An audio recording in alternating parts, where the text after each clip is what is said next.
The emergency alarm cut through the peaceful hum of Terminus 7 like a blade through silk, Dr. Amy. Rivers felt the vibration through her boots as she walked down the curved corridor toward the council chamber. She had been aboard the massive orbital station for less than 3 hours, barely enough time to find her quarters and change out of her travel clothes. The coffee stain on her blue jumpsuit remained stubbornly visible despite her attempts to clean it during the journey from Earth. Around her, beings from across the galaxy moved with urgent purpose. A group of crystalline shard delegates passed by, their bodies chiming with harmonic frequencies that made the station walls resonate. The sound was beautiful but alien, reminding Amy just how far from home she had traveled.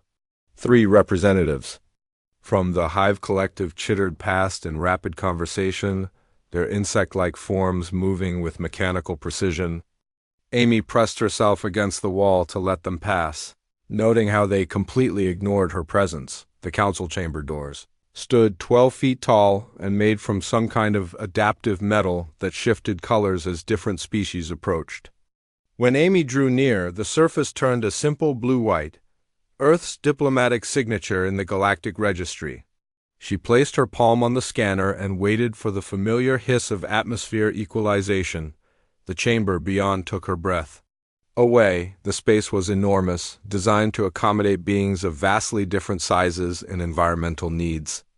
The ceiling curved up into darkness, dotted with what looked like stars but were actually individual climate control systems for each delegate's seating area. At the center of the room, a massive holographic projector displayed a 3-dimensional map of local space, complete with trade routes, military positions, and the red zones that marked recent attacks. Amy found her designated seat near the back of the chamber. The positioning was not accidental. Earth had joined the galactic community only 97 years ago, making humanity the newest member by several centuries. Her seat was small, basic, and located where the translation systems had the weakest coverage. The message was clear enough. The chamber filled rapidly as delegates arrived from their emergency briefings. Fleet Admiral Corvin of the Talon Empire took his position at the primary podium, his raptor-like features sharp with tension. His species had dominated galactic military operations for over 600 years, and his family had commanded fleets since before humans discovered fire. The Admiral's ceremonial armor gleamed under the chamber lights, covered in battle honors from conflicts Amy had only read about in historical databases. The Reef Builder delegation bubbled into their aquatic section, their tank-like environment allowing them to participate while remaining in their natural element. The hegemony representatives stood in perfect formation, their humanoid bodies marked with the ritual scars that indicated their rank and combat experience. Even the Peaceful Trade Federation delegates looked grim, their usual cheerful demeanor replaced by worried expressions. Admiral Corvin activated the central display with a gesture. The holographic map zoomed in on the outer rim territories, where 3 star systems should have been marked in blue. Instead, Amy saw empty black spaces, voids where millions of lives had existed just weeks ago. The void swarm has consumed the Rigel, Altair, and Proxima systems, the Admiral announced, his voice carrying clearly through the chamber's translation network. Complete sterilization. No survivors, no debris, no trace that intelligent life ever existed in those regions. A collective sound rose from the assembled delegates. Chittering from the hive representatives, harmonic resonance from the shards, bubbling distress from the reef builders. Amy remained silent, but her hand moved instinctively to her tablet, opening the note-taking application. Our long-range sensors have tracked the swarm's movement pattern, Corvin continued. They are heading directly for the Meridian sector. Current projections show arrival in approximately 62 hours. The Meridian sector. Amy had studied the stellar cartography during her journey. 14 inhabited systems, 43 billion souls representing 7 different species. The economic heart of this region of space, connected by the largest hyperspace junction network outside the galactic core. If the swarm took Meridian, they would have access to shipping lanes that reached every corner of civilized space. The holographic display shifted to show tactical data. The void swarm appeared as black dots moving through space, their ships unlike anything in the galactic databases. They seemed to absorb light rather than reflect it, creating shadows against the star field that hurt to look at directly. Intelligence reports scrolled past, showing failed engagement attempts. Energy weapons had no effect. Kinetic projectiles were absorbed or deflected. Nuclear weapons vanished into the black holes without leaving so much as a scorch mark. The combined fleets of all member species will converge at the Meridian Gate, Admiral Corvin announced. We will make our stand there, buying time for civilian evacuation while our scientists work to find a weakness in their defenses. Amy watched as fleet deployments appeared on the display. Thousands of ships from dozens of species representing the largest military force ever assembled by the galactic community. The numbers were impressive until she cross-referenced them with the swarm's previous engagements. 3 entire battle groups had been destroyed trying to stop the advance at Rigel. The survivors reported weapons that passed through enemy hulls, without effect, and defensive systems that seemed to grow stronger with each attack. The debate that followed was predictable. Each species commander presented their forces and suggested modifications to the basic strategy. The Talon Empire would provide the heavy assault ships. The Hegemony offered their elite boarding parties. The Shard delegates volunteered their advanced sensor arrays. The Hive Collective would coordinate supply lines with their usual efficiency. When the discussion reached Earth's contribution, Amy felt every eye in the chamber turned toward her. She stood slowly, consulting her tablet for the message she had received from Fleet Command during the journey to Terminus 7. Earth can provide 53 vessels from our exploration and merchant fleets, she said simply. Most are converted, mining ships or cargo haulers. We have limited military experience but are willing to support the defensive effort in whatever capacity proves most useful. The response was polite but dismissive. Admiral Corvin nodded briefly and assigned the human ships to supply line duty well behind the main battle formations. Amy accepted the assignment without comment and sat back down. Around her, the discussion continued as if humanity had never spoken, but Amy was no longer listening to the tactical debate. Her attention had shifted to the raw data streaming across her tablet. Sensor readings from the destroyed systems, energy signatures from failed weapons tests, timeline analysis of the swarm's movement patterns. Her human brain, evolved for pattern recognition and problem-solving under pressure, began processing the information in ways that the other species had not considered. The void swarm was not random in their destruction. They targeted specific types of stars, avoided certain mineral compositions, and showed clear preferences in their attack sequences. They were not just killing, they were harvesting something. And if they were harvesting, that meant they had specific needs, specific requirements that could potentially be exploited. Amy continued taking notes as the session wound down. The other delegates filed out to begin preparations for what many believed would be the final battle of their civilization. She remained in her seat, staring at the holographic display as it cycled through casualty projections and fleet positions. The numbers were sobering. Even in the best-case scenarios, they were looking at losses that would cripple galactic civilization for generations. But Amy had noticed something else in the data, something that the advanced military minds around her had missed, because they were thinking like soldiers rather than scientists. She opened a new file on her tablet and began typing. The title read, simply, Alternative Analysis, Void Swarm Tactical Assessment. As the chamber lights dimmed and the holographic display powered down, Amy Rivers began the work that would either save the galaxy or doom it to the same fate as the Outer Rim systems. Amy's fingers had been dancing across her tablet keyboard for 14 straight hours. The quarters assigned to Earth's representative were small but comfortable. With a view of the nebula that surrounded Terminus 7, she had not looked out the window once since returning from the council session.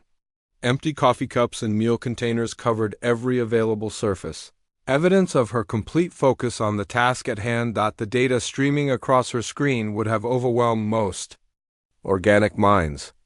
Battle reports from 6 centuries of galactic conflicts, xenobiology profiles of dozens of species, economic models showing trade flow patterns, and detailed sensor readings from every failed attempt to stop the void swarm. Amy absorbed it all. Her human brain making connections that more advanced species had missed. A soft chime indicated an incoming message. Admiral Corvin's aide, a young Talon officer named Riker, appeared on her communication screen. His feathered crest was perfectly groomed, and his tone carried the barely concealed condescension that Amy had grown accustomed to since arriving. At the station. Dr. Rivers, I have updated fleet positioning data for your vessels, he said, transmitting a file that appeared immediately on her tablet. Your ships will be stationed at Supply Point Delta, approximately 14 light minutes behind the main battle line. Your primary responsibility will be medical evacuation and ammunition resupply.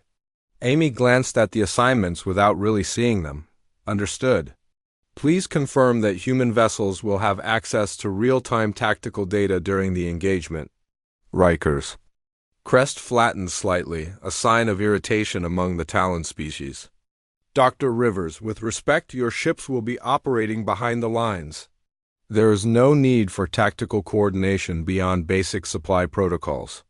I would still like access to the tactical feeds, Amy said quietly, her attention already returning to her analysis, standard observation purposes. The young officer shrugged, a gesture he had picked up from human diplomatic exchanges. I will add your request to the communications protocols. Is there anything else Earth requires for the coming battle? Amy looked up from her tablet for the first time in hours. Actually, yes. I need you to send a priority message to Earth Fleet Command. They should begin immediate mobilization of all antimatter production facilities and prepare detailed specifications. For our old fusion torch drives? Riker's expression showed confusion. Dr. Rivers, Earth's antimatter reserves are quite limited compared to galactic standards, and fusion torch technology has been obsolete for decades. Our particle accelerators and plasma drives are far more efficient. Please send the message anyway, Amy said, returning to her work. And tell them Dr. Rivers needs complete technical specifications for Project Prometheus. The communication ended with Riker looking more confused than before. Amy smiled slightly as she returned to her data analysis. Project Prometheus had been humanity's first attempt at large-scale antimatter production, abandoned 50 years ago when cleaner fusion technology became available. The project had been a disaster by human standards, producing highly unstable antimatter contaminated with exotic particles that made it too dangerous for regular use, but Amy was beginning to suspect that those same characteristics might be exactly what was needed now. She pulled up detailed sensor readings from the Rigel system's final battle. The attacking fleet had thrown everything they had at the void swarm ships: plasma cannons, particle beams, fusion warheads, even experimental zero-point energy weapons. Every attack had been absorbed completely, the energy seemingly vanishing into the black hulls without effect. But there was something in the sensor data that caught her attention. During the battle, a damaged hegemony cruiser had suffered a catastrophic reactor failure, spewing highly radioactive debris across several enemy ships. For exactly 3.7 seconds, the void swarm vessels had shown energy fluctuations in their absorption fields. The fluctuations had been minor, barely registering on the sensors, but they had been measurable. Amy cross-referenced the incident with similar events from the other destroyed systems. At Altair, a Trade Federation cargo ship carrying unstable medical isotopes had exploded near 3 swarm vessels. Again, brief energy fluctuations. At Proxima, a mining platform's dirty fusion reactor had gone critical, and the same pattern appeared. The connection was almost invisible, buried in mountains of tactical data that focused on major weapon systems and fleet movements. But Amy's human brain, trained by millions of years of evolution to spot patterns and anomalies, had found it. The void swarm's energy absorption was not perfect. It could be disrupted by chaotic, contaminated energy sources that did not match the clean, efficient weapons of galactic civilization. Amy opened a new file and began calculations. If her theory was correct, Humanity's crude and inefficient energy weapons might be the key to breaking the swarm's defenses. But the timing would have to be perfect, and the human ships would have to get close enough to deliver their payloads directly into the enemy absorption fields. She worked through the night, running simulation after simulation on her tablets. Limited processing power. The math was complex, but the basic concept was elegantly simple. Use humanity's primitive weapons to create cascade failures in the swarm's energy absorption systems, giving the galactic fleets a brief window to attack effectively. By the time Terminus 7's artificial morning arrived, Amy had filled over 300 pages of notes with tactical calculations, energy dispersal patterns, and coordination protocols. Her plan would require split-second timing across multiple star systems, with human ships operating at ranges that virtually guaranteed their destruction. A new message from Earth appeared on her screen. Fleet Command had responded to her requests with confused compliance.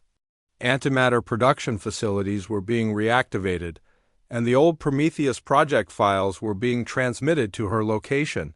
The message ended with a question that made Amy smile. "Dr. Rivers, what exactly are you planning?" She typed back a brief response. Something that should not work but might anyway. "Please have all available ships equipped with Prometheus-grade antimatter torpedoes and prepare for emergency deployment to the Meridian sector." Amy saved her files and prepared to clean up her quarters.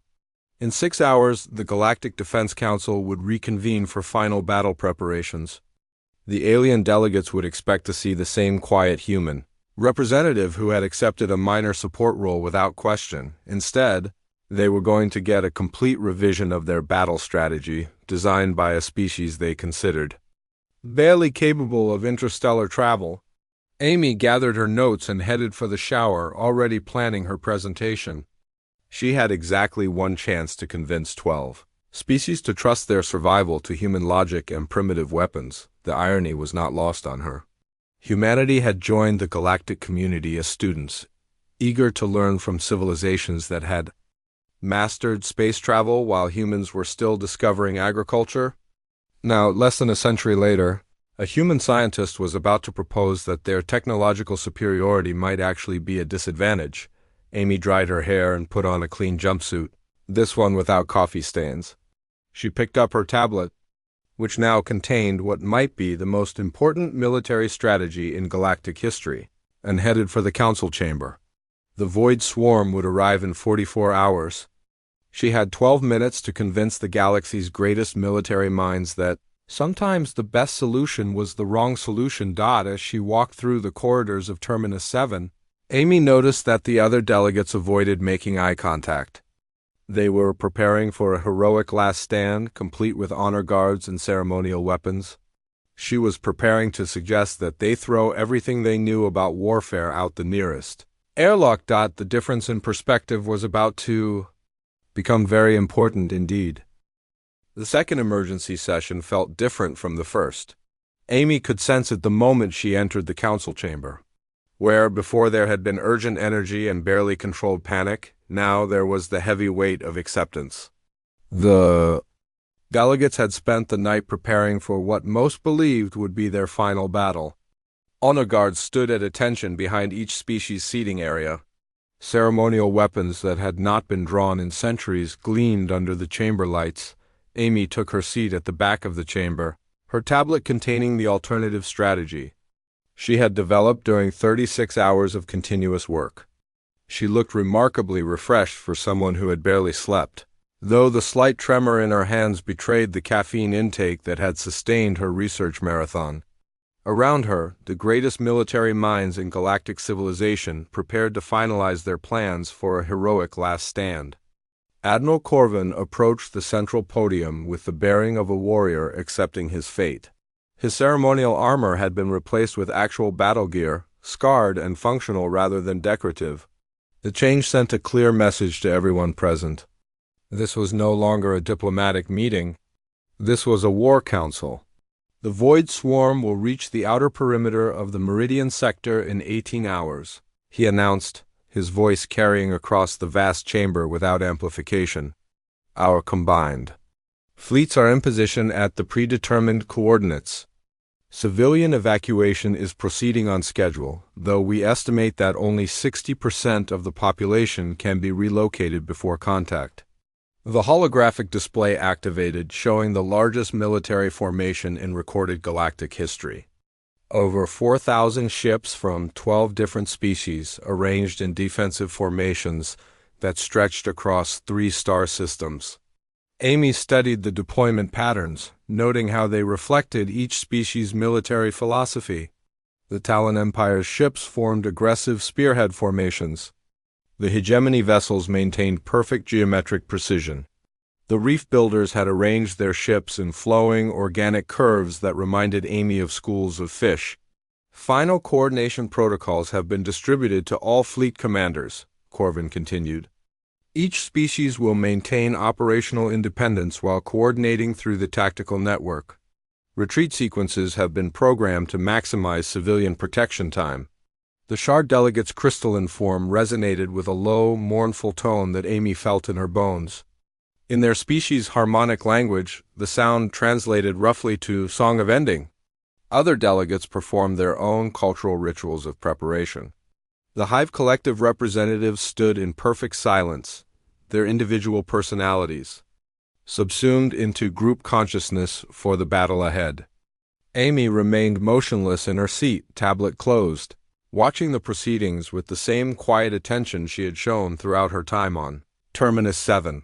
When Admiral Corvin asked for final reports from each delegation, she listened as species after species confirmed their readiness for what everyone expected to be a glorious but ultimately futile sacrifice. The Talon Empire. Our assault squadrons are prepared to engage at maximum effective range. We will hold the line until the last ship is destroyed. The Hegemony. Our boarding parties stand ready to attempt close-range infiltration of enemy vessels. Death before dishonor. The Reef Builders. Our support vessels will maintain supply lines until evacuation is complete. We swim together or not at all. Each confirmation carried the same underlying message. They were prepared to die heroically, buying time and maintaining honor even in defeat. Amy found their courage admirable and their strategic thinking deeply flawed. When Corvin's attention finally turned to the human delegation, Amy stood slowly. The movement was deliberate, drawing attention to her position at the back of the chamber. For the first time since arriving at Terminus 7, every eye in the room focused on Earth's representative. Admiral Corvin, she said, her voice carrying clearly through the translation systems. I need 12 minutes to present an alternative strategy. The silence that followed was profound. Amy could hear the hum of life support systems, the distant vibration of the station's rotation, even the soft bubbling from the Reef Builder aquatic section. Admiral Corvin's facial crests flattened against his skull, a clear indication of irritation among his species. Dr. Rivers, he said with carefully controlled patience, we appreciate Earth's enthusiasm, but the time for major strategic revisions has passed. Your support vessels should report to Supply Point Delta for evacuation assistance duties. Connected her tablet to the central holographic projector. With all due respect, Admiral, I believe there is a more effective approach to this problem. A sound like grinding metal emerged from the Hive Collective section. Amy's translation system identified it as their version of laughter, though the sound was neither pleasant nor amused. The primary Hive speaker activated its vocalization unit. The newest species wishes to instruct us in warfare? How many galactic conflicts has humanity participated in? How many Void-class entities have your people encountered? Amy's fingers moved across her tablet interface. The massive tactical display flickered, then transformed completely. Instead of Admiral Corvin's careful battle formations, the hologram now showed something entirely different. Human ships were scattered throughout the swarm's projected path, positioned at coordinates that appeared strategically meaningless. The vessels were tiny compared to the alien warships, and their placement seemed almost random. None, Amy replied calmly to the Hive representative's question. Humanity has fought no galactic wars and encountered no Void-class entities. But we have fought each other for thousands of years. We have survived ice ages, pandemics, and multiple near-extinction events by learning to adapt and think differently when conventional approaches fail. She manipulated the display, zooming in on specific coordinates that showed detailed energy signature analyses and material composition data.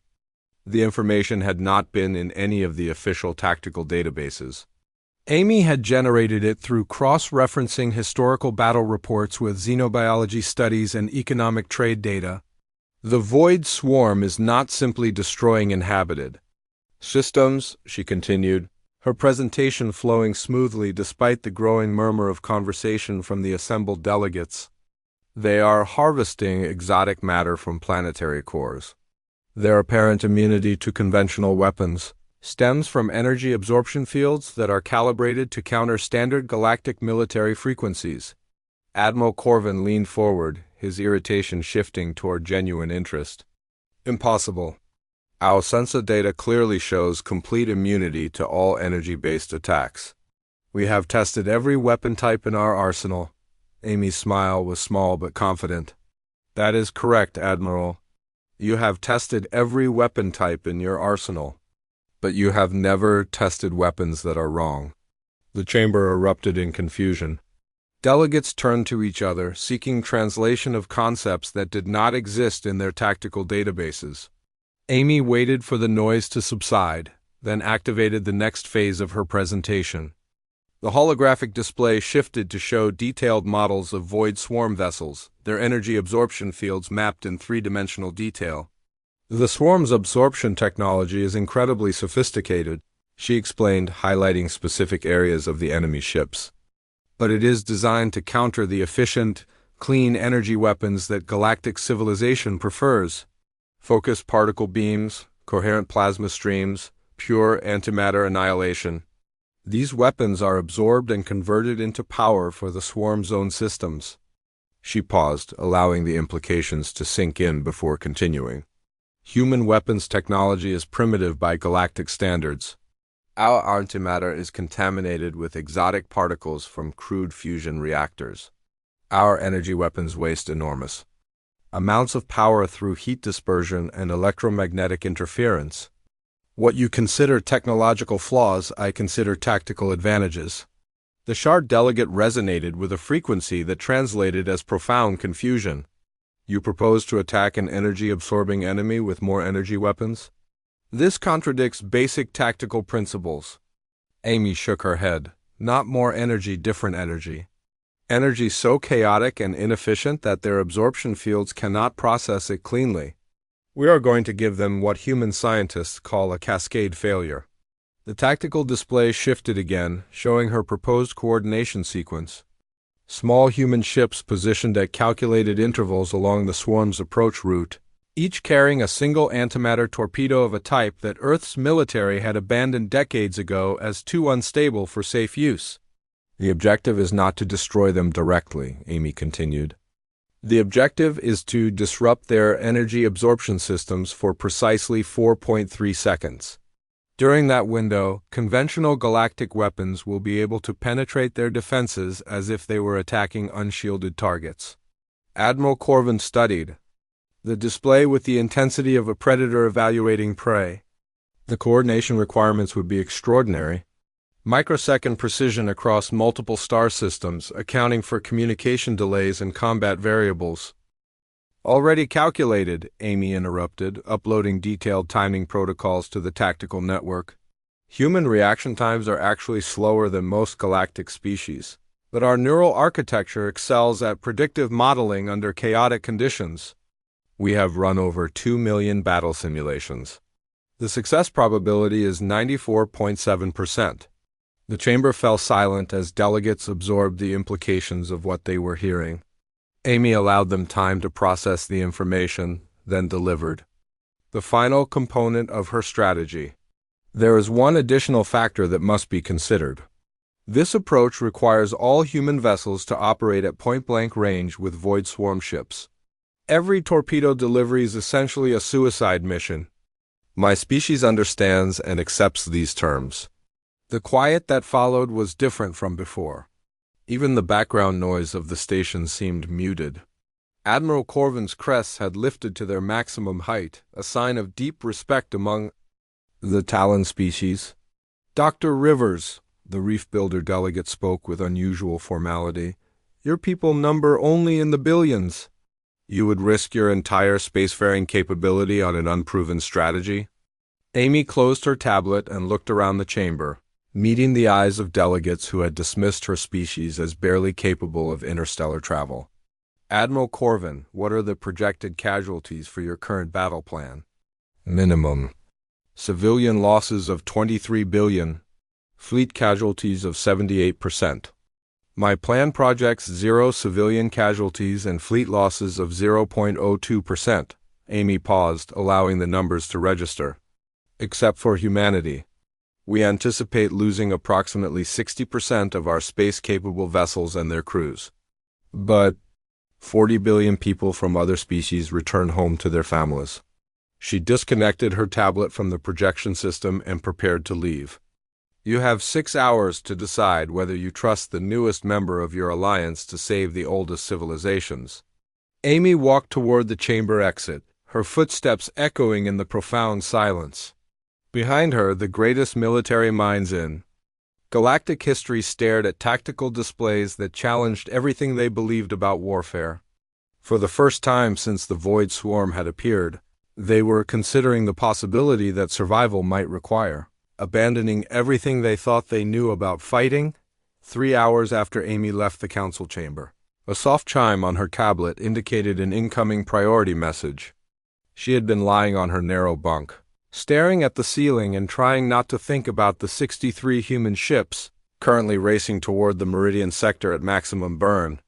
The message was from Admiral Corvin, transmitted with full diplomatic encryption. Dr. Rivers, the Galactic Defense Council has voted unanimously to implement your proposed strategy. Please report to Tactical Command immediately for coordination briefing. Amy sat up slowly, surprised by the emotion she felt. Relief. Certainly, but also a crushing weight of responsibility that had not existed when her plan was merely theoretical. In the next few hours, her calculations would either save 40 billion lives, or doom them all to the same fate as the Outer Rim systems. She changed into a fresh jumpsuit and gathered her equipment. The walk to Tactical Command took her through sections of Terminus 7 she had never seen before. The corridors were wider here, designed to accommodate emergency movement of large numbers of personnel. She passed groups of alien technicians working on equipment she did not recognize, their movements urgent but controlled. The Tactical Command Center was a vast spherical chamber at the heart of the station. Amy entered to find controlled chaos. As representatives from 12 species worked to coordinate the most complex military operation in galactic history. The central holographic display showed the entire Meridian sector in real time, with fleet positions updating constantly as ships moved into their assigned coordinates. Admiral Corvin approached her immediately, his expression grim but determined. Dr. Rivers, your timing calculations require modification. Our long-range sensors show the Void Swarm moving faster than projected. We now have 14 hours until contact instead of 18. Amy pulled out her tablet and began adjusting her coordination protocols. That actually works in our favor, Admiral. The faster approach speed will create more turbulence in their absorption fields. I can compensate for the timing changes. There is another issue, Corvin continued. Several species commanders are expressing concern about placing their fleets under human tactical coordination. The hegemony delegation particularly objects to taking orders from what they term an untested species. Amy looked up from her calculations. They do not need to take orders from me, Admiral. They need to fire their weapons when I tell them to fire, for exactly 4.3 seconds. After that, they can return to standard tactical doctrine. The Admiral's crest flattened slightly. Dr. Rivers, you are asking battle-hardened commanders to ignore their training and experience. Some of these officers have been fighting interstellar wars since before your species discovered electricity. And in all those centuries of warfare, have they ever encountered an enemy like the Void Swarm? Amy asked quietly. Have their battle-tested Strategies shown any effectiveness against energy-absorbing opponents? Before Corvin could respond, a new voice interrupted their conversation. Commander Torres of the Hegemony Second Fleet had approached their position, her scarred face showing barely controlled anger. "Dr. Rivers, I have reviewed your proposed strategy," she said without preamble. "You are asking me to hold my fire while human cargo ships play at being warships. My crews have trained for decades to engage targets at optimal range with maximum firepower. You want us to wait and watch while primitive weapons attempt to accomplish what our advanced systems cannot?" Amy studied the hegemony officer's expression, noting the cultural significance of the ritual scars that marked her rank and experience. "Commander Torres, how many ships did your species lose at Rigel?" 17 vessels and 4,000 crew members," Torres replied stiffly. "And at Altair?" 23 ships, 5,800 casualties. Your advanced systems and optimal engagement ranges achieve zero damage to enemy vessels while suffering catastrophic losses," Amy said, her voice remaining calm despite the tension in the air. "I am proposing a strategy with a 94.7% success probability. What is the success probability of your current approach?" Commander Torres's scars flushed darker as her blood pressure rose. "Our approach maintains honor and follows established military doctrine. We do not hide behind untested alien theories." "Your approach guarantees the deaths of 23 billion civilians," Amy replied. "My approach saves them." "The choice seems clear to me." The confrontation was interrupted by a priority alert from the sensor networks. The main holographic display shifted to show new data from the Outer Rim monitoring stations.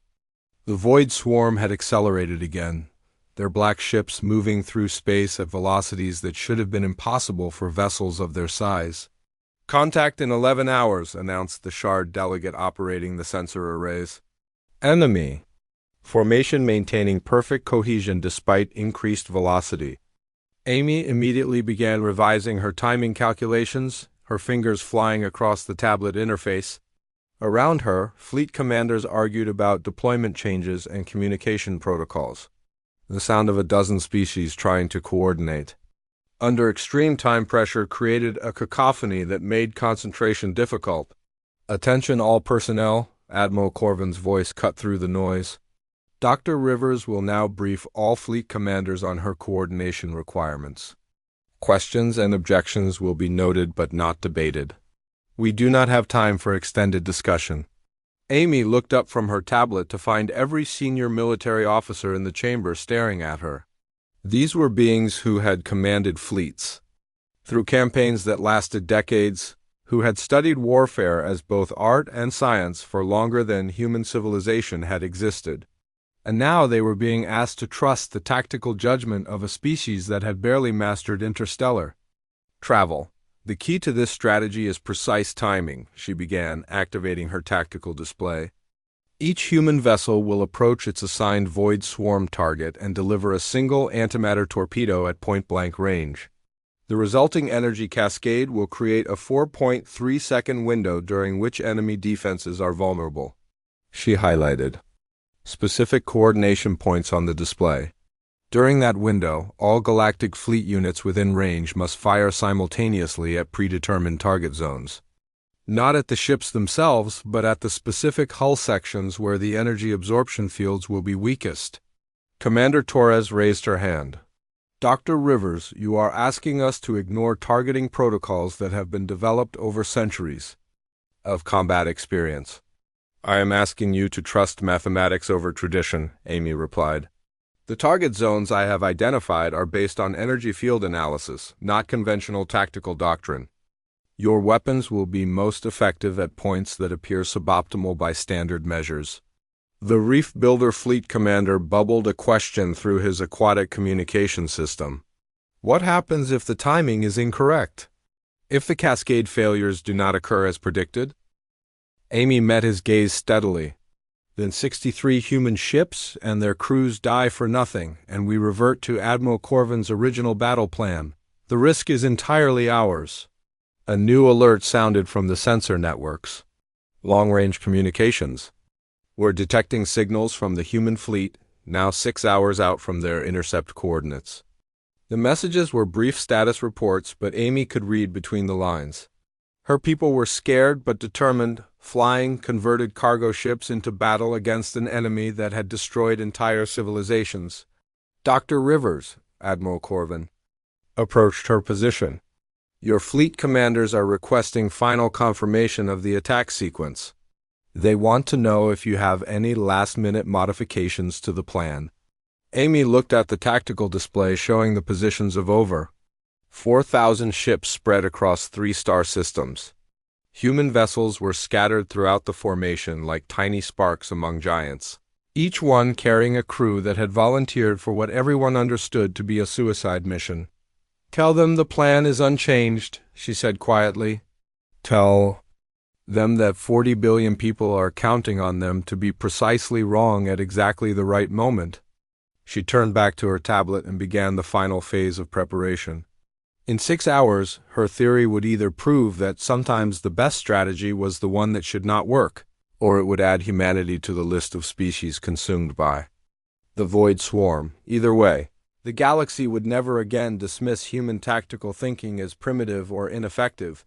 Amy transferred her command position to the human flagship Endeavour 40 minutes before the void swarm entered the meridian sector. The ship was a converted asteroid mining vessel, its hull scarred from decades of dangerous work in the outer system belts. Compared to the sleek alien warships surrounding it, the Endeavour looked primitive and ungainly, but it carried the most sophisticated tactical coordination system that human technology could produce. Jury-rigged from components that had arrived on the last supply run from Earth, the bridge was cramped, designed for a mining crew of 12 rather than a military command staff. Amy squeezed into the navigator's station, her tablet connected to the ship's communication array through cables that looked like something from a museum. Around her, the human crew prepared for battle with the quiet efficiency of people who knew they were probably going to die. Captain Rodriguez was a veteran of the asteroid mining wars, conflicts that most galactic species considered minor territorial disputes. His weathered face showed the kind of calm that came from years of dangerous work in hostile environments. When he spoke, his voice carried the authority of someone who had kept crews alive in situations where a single mistake meant death. All human vessels report ready for pattern disruption sequence, he announced, reading from displays that showed the positions of 63 ships scattered throughout the void swarm's approach vector. Antimatter torpedoes armed and targeted. This is definitely going to hurt us more than it hurts them. Amy watched her tactical display as real-time data flowed in from sensor networks across 3 star systems. The void swarm had entered the outer perimeter exactly as her calculations predicted. Their black ships moved in perfect formation, energy absorption fields shimmering like oil on dark water. Long-range sensors confirmed what her analysis had suggested. The mechanized fleet showed no deviation from established patterns, no adaptation to the unusual positioning of human vessels. Dr. Rivers, came Admiral Corvin's voice over the communication network. All galactic fleets report ready for coordinated strike. We are prepared to execute your strategy on your command. Amy felt the weight of 40 billion lives pressing down on her shoulders. Every calculation had been checked and rechecked. Every variable had been accounted for. But there was always the possibility that she had missed something, that her human perspective had led her to conclusions that were fundamentally wrong. Pattern disruption commencing in 30 seconds, she announced, her voice carrying to every ship in the massive fleet. All vessels maintain communication silence after initial confirmation. Human ships, remember that your targeting must be perfect. There will be no second chances. The first wave of human vessels accelerated toward their assigned targets. 21 ships, each carrying a crew of miners and merchants who had volunteered for a mission that military strategists called tactically insane. The Void Swarm's defensive systems registered their approach but did not activate. The human ships were too small, too primitive to register as legitimate threats. Amy watched the countdown on her display, her finger hovering over the transmission. Key that would begin the most complex military coordination in galactic history. At precisely the calculated moment, she pressed the key. Pattern disruption commencing now. Across the star system, ugly flowers of contaminated energy bloomed against the void swarm's hulls. The antimatter explosions were chaotic and inefficient, exactly as Amy had planned. Where clean galactic weapons would have been absorbed harmlessly, these crude human detonations sprayed exotic particles in all directions. The swarm's energy absorption fields, designed to process coherent energy streams, struggled to handle the chaotic input. Disruption confirmed, Amy announced, watching as energy readings fluctuated wildly across enemy vessels. All galactic fleets, you have a 4.3-second window beginning now. All targets are vulnerable. What followed was unlike anything in recorded military history. Weapons that should have been useless carved through void swarm hulls like heated blades through ice. Ships that had seemed invincible tumbled broken through space, their perfect formations dissolving into debris clouds. The mechanized fleet, confused by cascade failures in their absorption systems, attempted to regroup and adapt. They never got the chance. Amy's coordination protocols had anticipated their response patterns, positioning fresh waves of human ships at every potential escape route. Each new disruption sequence created additional opportunities for the galactic fleets to strike with devastating effectiveness. Second wave, commence pattern disruption, Amy ordered, watching as another group of human vessels accelerated toward their targets. The torpedoes they carried were even more unstable than the first wave, designed to create maximum chaos in the enemy's energy processing systems. The battle that ensued was swift and decisive. Where the void swarm had previously absorbed unlimited amounts of conventional weapons fire, they now found their defenses failing catastrophically. Human ships sacrificed themselves in precisely calculated positions, their crude weapons creating windows of vulnerability that allowed advanced galactic technology to function as designed.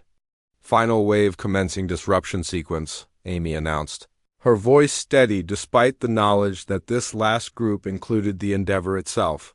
All vessels, it has been an honor serving with you. Captain Rodriguez turned to look at her, his expression calm but sad. Dr. Rivers, are you certain about this final coordination run? The communication delays from here will make precision targeting extremely difficult. Amy checked her calculations one last time. The final phase required coordination from the center of the battle zone, where communication with the galactic fleets would be most effective. It also placed the Endeavor directly in the path of the largest remaining void swarm vessels. I am certain, Captain. Please proceed to final targeting coordinates.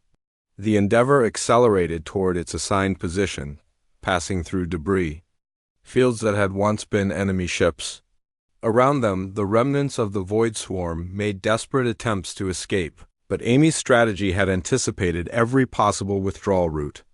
All galactic fleets, prepare for a final coordinated strike, she transmitted, her voice carrying across the tactical networks to thousands of ships. Pattern disruption will commence in 10 seconds. This will end the threat permanently. The final sequence unfolded exactly as her calculations had predicted. The last wave of human ships delivered their chaotic antimatter payloads directly into the heart of the enemy formation. The resulting energy cascades created a brief window during which every remaining void swarm vessel became vulnerable to CONV attack.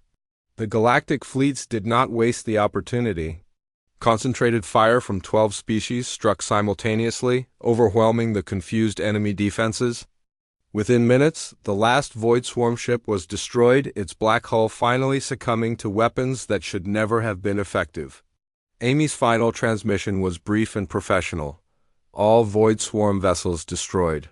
Threat neutralized. Dr. Rivers out. The Endeavor did not survive the final phase of the battle. Like 33 other human ships, it had positioned itself too close to enemy vessels to escape the resulting explosions. But their sacrifice had achieved something unprecedented in galactic military history. An apparently invincible enemy had been completely destroyed with minimal losses to the defending fleets. 6 months later, the galactic community established the Rivers Institute for Adaptive Strategy on Terminus 7. Amy's tactical innovations became required study for military officers across 12 species. Her approach to asymmetric warfare, using perceived weaknesses as strategic advantages, revolutionized galactic military doctrine. More importantly, humanity was invited to take a permanent seat on the Strategic Planning Council. No longer the newest members of the galactic community, they were recognized as essential contributors to collective defense.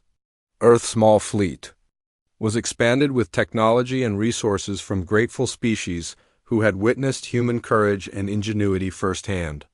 The memorial plaque in the Institute's main hall was simple but elegant. Dr. Amy Rivers and the crews of the Human Defense Fleet. They listened silently, then rewrote everything. The galaxy is safer because they thought differently. In the Institute's archives, researchers preserved Amy's original tactical notes, exactly as she had written them. In the margins of her analysis, someone had found a handwritten comment from her first night on Terminus 7. They are all thinking like soldiers. Someone needs to think like a human. The comment became the unofficial motto of the Institute, a reminder that sometimes the most effective strategy was the one that defied conventional wisdom. Students from across the galaxy studied Amy's approach, learning that survival often required abandoning everything they thought they knew about fighting. Years later, when new threats emerged at the edges of galactic space, the first question asked by the Strategic Planning Council was not, "What would our military traditions suggest?" but rather, "What would Amy Rivers do?" The answer, invariably, was to find the approach that should not work but might anyway. To think like a human in a galaxy that had forgotten how to think differently. And to remember that sometimes the best solutions came from the species that everyone underestimated. Amy had been right about one thing. The galaxy was indeed safer because humans thought differently. And it would continue to be safer as long as that difference was remembered and valued.